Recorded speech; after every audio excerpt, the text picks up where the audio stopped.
जय हिंद साथियों, आप लोग कैसे हैं। उम्मीद करता हूं कि आप लोग बहुत ही बढ़िया होंगे। ठीक है, तो आज की इस वीडियो में हम लोग क्लास 12 की फिलोसफी दर्शन शास्त्र के यानी आपको हम टॉप VBI 10 सब्जेक्टिव क्वेश्चन आपको हम कराने वाले हैं, जो कि आपको 2025 की बोर्ड परीक्षा में सीधे यहां से देखने को मिलने वाला है। तो आप लोग जो भी भाई बहन फिलोसफी लिए होंगे, आप लोग शुरू से अंत तक वीडियो को देखिएगा। आपको ज़्यादा से ज़्यादा आपको वीडियो एग्जाम फ्री चैनल पर देखने को मिलेगा। आपके पास जो है पूरे 3000 आपको वीडियो, हम 3 के वीडियो नहीं 3000 वीडियो आपको हम बना दिए हैं। ठीक है, इस पर आपको अपलोडेड है, आप लोग जाकर देख लीजिएगा। जो भी लिए होंगे हिंदी हिंदी लिए होंगे, हिस्ट्री लिए होंगे, geography, psychology, philosophy, economics, home science, music, जो भी लिए होंगे आप लोगों को सभी तरह का वीडियो इस पर मिल जाएगा। क्लास 10th और क्लास 12th दोनों तरह का वीडियो आपको मिलेगा। चलिए तो हम स्टार्ट करते हैं, ज़्यादा विलम्ब ना करेंगे। तब तक के लिए आप लोग एक बार चैनल को सब्सक्राइब कर दिएगा, वीडियो को एक बार शेयर कर दिएगा अपने भाई बहन के पास। चलिए, क्वेश्चन नंबर फर्स्ट में कह रहा है कि शिक्षा का उद्देश्य क्या है। शिक्षा का उद्देश्य क्या, तो शिक्षा का उद्देश्य एवं पद्धति समय के अनुसार बदलते रहा है। प्राचीन काल में शिक्षा उद्देश्य चारित्रिक विकास करना होता है। आपको शिक्षा के बारे में आएगा तो बहुत सारा चीज लिख देना, लेकिन फिलहाल आपको ये सब शब्द आपको जोड़ना। ठीक है, पूरे ज्यादा डीप नहीं बता रहे हैं ताकि आप बोर हो जाएं। ठीक है, शिक्षा के बारे में आप लोगों को लिखना होगा कि आप लिखिएगा कि मानव जीवन में शिक्षा महत्वपूर्ण है। शिक्षा से हमें चारित्र्य का निर्माण आसानी हो जाता है। इस तरह से आपको लिखना है कि शिक्षा का उद्देश्य जो है, उद्देश्य एवं पद्धति समय के अनुसार बदलते आ रहा। आज के युग में यानी आधुनिक युग में शिक्षा का विस्तार अत्यधिक हो गया। इस तरह से भी आप लोग लिख सकते हैं। ठीक है, प्राचीन काल में शिक्षा का उद्देश्य जो था चारित्र्य का निर्माण करना था। ठीक है, चरित्र का निर्माण करना था। और साथ ही साथ इसी में कह सकते हैं कि धार्मिक शिक्षा भी दी जा रही है। और जबकि वर्तमान शिक्षा जो है पद्धति का आधार जो रोजगार परक हो गया है। आज का जो शिक्षक है किस पर हो गया, तो रोजगार पर हो गया आधारित। अर्थात वही शिक्षा उचित है। जो पहले वाला जो शिक्षा था वही शिक्षा क्या है, तो उचित है, जो रोजगार दे सके। लेकिन शिक्षा का उद्देश्य न सिर्फ रोजगार परक होना चाहिए, बल्कि व्यक्ति का सर्वांगीण विकास होना चाहिए। नेक्स्ट क्वेश्चन लेते हैं। क्वेश्चन नंबर देखिएगा आप लोग 2 नंबर की ओर। 2 नंबर में कह रहा है भारतीय दर्शन संप्रदायों के नाम लिखे। या तो कह सकता है कि भारतीय दर्शन के कितने संप्रदाय स्वीकृत किया गया। आपको दोनों प्रकार से क्वेश्चन पूछ सकते हैं। तो इसका आंसर आप लोग लिखिएगा कि भारतीय दर्शन को मूलतः 2 संप्रदायों में विभाजित किया गया है, आस्तिक दर्शन और नास्तिक दर्शन। ठीक है, ऑर्थोडॉक्स और हेट्रोडॉक्स। यानी पहला आस्तिक दर्शन का अर्थ ईश्वरवादी दर्शन नहीं है।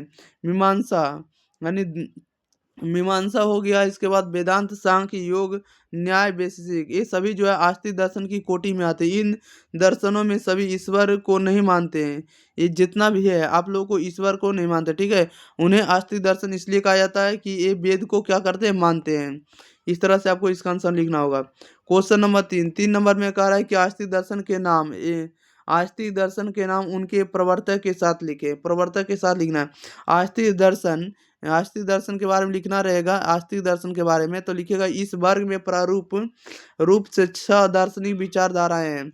उन्हें षट दर्शन भी कहा जाता है। ठीक है, ये दर्शन जो है मीमांसा, सांख्य, वेदांत, योग, न्याय और वैशेषिक है। न्याय, वैशेषिक, सांख्य, योग और मीमांसा और वेदांत के संस्थापक कर्मशः जो है गौतम है। न्याय के गौतम हो जाएगा, वैशेषिक के कनाद, और सांख्य के कपिल, योग के पतंजलि, और आपको मीमांसा दर्शन के प्रवर्तक जो आपको जैमिनी, और वेदांत के हो जाएगा आपको वादरायण हो जाएगा। ओके, इस तरह से आपको याद रखना उनके प्रवर्तक भी।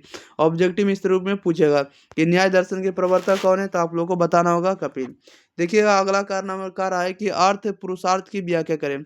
तो अर्थ पुरुषार्थ की व्याख्या करें तो इसमें आप लोगों को लिखना होगा कि जिन साधनों से मानव जीवन के सभी प्रयोजनों की सिद्धि होती है उन्हें ही अर्थ कहते हैं। मानव जीवन की 3 आवश्यकताएं सभी प्रयोजनों के अंतर्गत आती है।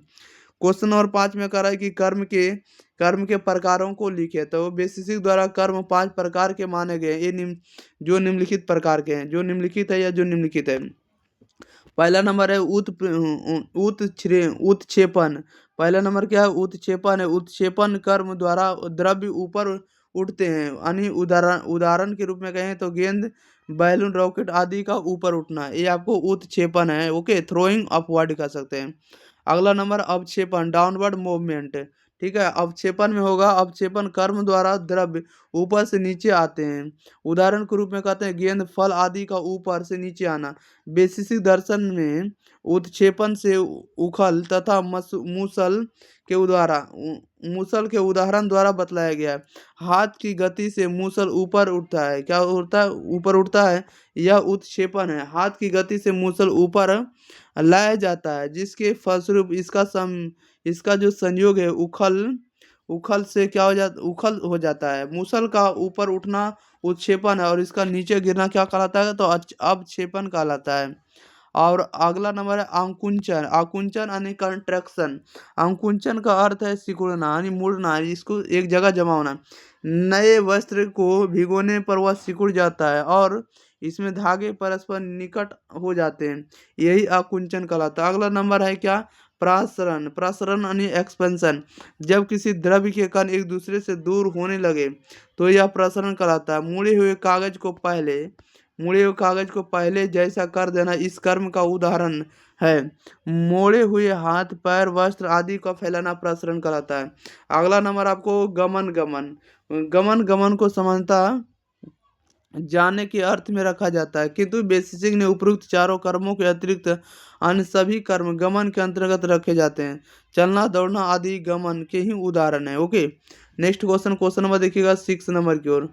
6 नंबर में कह रहा है कि प्रथम आर्य सत्य का वर्णन करिए। तो पूछ सकता है बौद्ध दर्शन का प्रथम आर्य सत्य क्या है। अगर ये दोनों में से कोई भी क्वेश्चन आता है तो आपको आंसर यही लिखना होगा कि बौद्ध दर्शन के 4 आधार है। बौद्ध दर्शन के 4 आधार है दुख, दुख समुदाय, दुख निरोध और दुख निरोध मार्ग। प्रथम आर्य सत्य के अनुसार संसार दुखमय है। यह व्यवहारिक अनुभव से सिद्ध है। संसार के सर्व पदार्थ अनित्य और अनश्वर होने के कारण दुख रूप है। लौकिक सुख भी वस्तुतः दुख से घिरा है। इस दुख को प्राप्त करने के प्रयास में दुख है। प्राप्त हो जाने पर यह नष्ट न हो जाए, यह विचार दुख देता, और नष्ट हो जाने पर दुख तो है ही। काम, क्रोध, लोभ, मोह, शक, रोग, जन्म, जरा और मरण सब क्या है? तो दुख के ही प्रकार है। क्वेश्चन नंबर लेते हैं 7 नंबर। क्वेश्चन नंबर 7 में कह रहा है कि उपमान को स्पष्ट करें। उपमान को स्पष्ट करें यानी उपमान के बारे में लिखना है। यह उपमान क्या है या उपमान से आप क्या समझते हैं? तो वस्तु की समानता के आधार पर अज्ञान वस्तु की वस्तु वाचकता का ज्ञान जिस प्रमाण के द्वारा हो उसे ही उपमान कहते हैं। अगला नंबर है स्वार्थानुमान क्या है। अगला नंबर क्या है? तो स्वार्थानुमान क्या है? तो स्वार्थानुमान के बारे में लिखिएगा कि जब किसी व्यक्ति जब क्या है? तो जब व्यक्ति स्वयं निजी ज्ञान की प्राप्ति के लिए अनुमान करता है तो उसे स्वार्थानुमान कहा जाता है। इसमें 3 ही वाक्यों का प्रयोग किया जाता है। अगला नंबर है समानांतरवाद क्या है। समानांतरवाद क्या है? तो पाश्चात्य विचारक स्पिनोजा ने मन शरीर संबंध की व्याख्या के लिए सिद्धांत का प्राणायाम किया है और उसे समानांतरवाद कहा जाता है। स्पिनोजा की मान्यता है कि मन और शरीर सापेक्ष द्रव्य नहीं है, जैसा कि देकार्त ने स्वीकार किया है। ठीक है, चेतन और विस्तार क्रमशः मन और शरीर पर क्या है? तो डिपेंड है। ओके, इस तरह से आपको लिखना होगा इसका आंसर। चलिए, तो इसमें जो आप लोगों को जो क्वेश्चन है क्वेश्चन नंबर 9 तक है। कितने नंबर है? 9 नंबर तक है। तो अगले क्वेश्चन में हम आगे ऐड करेंगे। ठीक है, 9 ही क्वेश्चन इसमें ऐड हो पाया था। चलिए, तो अगले वीडियो मिलेंगे, तब तक के लिए आप लोग चैनल को सब्सक्राइब कर दिए, वीडियो को ज़्यादा से ज़्यादा शेयर करिए। आप लोग जितना आप लोग हो सकता है इस पर आप लोग सपोर्ट करिए। ठीक है, क्योंकि इस पर आपको 3000 प्लस वीडियो आप लोगों को अपलोड हो गया सभी तरह का। आर्ट्स का तो टोटल आप लोगों को डल गया, आर्ट्स का टोटल डाल दिए। आर्ट्स में जितना भी होगा क्लास 12 और क्लास 10 का सभी का डाल दिए हैं। आर्ट्स हो, साइंस हो, जो भी हो, सभी तरह का क्लास 10 और 12 का डाल दिए। आप लोग जाकर सीरियल बाय प्लेलिस्ट चेक करके पढ़ सकते हैं। Thank you for watching this video. धन्यवाद।